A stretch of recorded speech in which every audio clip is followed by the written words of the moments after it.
PB Anwar ഉന്നത police ഉദ്യോഗസ്ഥരുടെ ഉൾപ്പെടെ ഫോൺ ചോർത്തിയെന്ന പരാതിയിൽ പരാതിക്കാരൻ മുരുകേഷ് നരേന്ദ്രന്റെ മൊഴിയെടുത്തു. ഹൈക്കോടതി നിർദ്ദേശപ്രകാരമാണ് നടപടി. അൻവറുമായി പ്രശ്നങ്ങളുണ്ടെന്നും ഇതാകാം ഫോൺ ചോർത്താൻ കാരണമായതെന്നും മുരുകേഷ് നരേന്ദ്രൻ പറഞ്ഞു.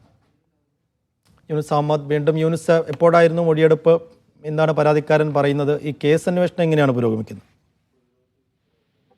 കഴിഞ്ഞ സെപ്റ്റംബറിൽ ഈ PB അൻവറിന്റെ ഫോൺ ചോർത്തൽ വിവാദം നടക്കുന്ന സമയത്ത് കഴിഞ്ഞ സെപ്റ്റംബറിലാണ് ഇയാൾ ഈ ഒരു പരാതി മലപ്പുറം പോലീസ് സ്റ്റേഷനിൽ പരാതി നൽകുന്നത്. ആ സമയം ഇയാൾക്ക് ഈ പോലീസ് നൽകിയ മറുപടി കേസെടുക്കുന്നതിനുള്ള തെളിവില്ല, ഫോൺ ചോർത്തലുമായി ബന്ധപ്പെട്ട് അൻവർ പറഞ്ഞതല്ലാതെ യാതൊരു തെളിവുമില്ല എന്ന് പറഞ്ഞ് ഇദ്ദേഹത്തിന്റെ പരാതി തള്ളുകയായിരുന്നു. ആ ഒരു സാഹചര്യത്തിലാണ് ഇദ്ദേഹം ഹൈക്കോടതിയിലേക്ക് പോകുന്നത്. ഹൈക്കോടതിയിൽ നിന്നാണ് ഇപ്പോൾ ഈ ഒരു നിർദ്ദേശം നൽകിയിരിക്കുന്നത്. മലപ്പുറം പോലീസിനോട് പറയുന്നു, ഇത് ഗൗരവമായിട്ടുള്ള ഒരു കേസാണ്, ആരോപണമാണ്, ഇത് കൂടുതൽ അന്വേഷണം നടത്തണമെന്ന് പോലീസിനോട് ഇപ്പൊ ഹൈക്കോടതി നിർദ്ദേശം നൽകുന്നുണ്ട്.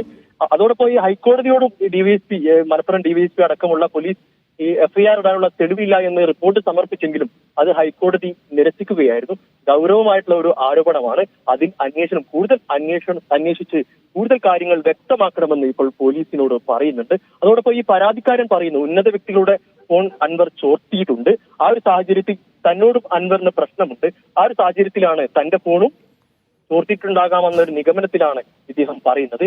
ഏതായാലും FIR, ഈ ഒരു കാര്യത്തിൽ FIR ഉടൻ ഇടുമെന്നാണ് അദ്ദേഹം വ്യക്തമാക്കുന്നത്. ശരി യൂനുസ്.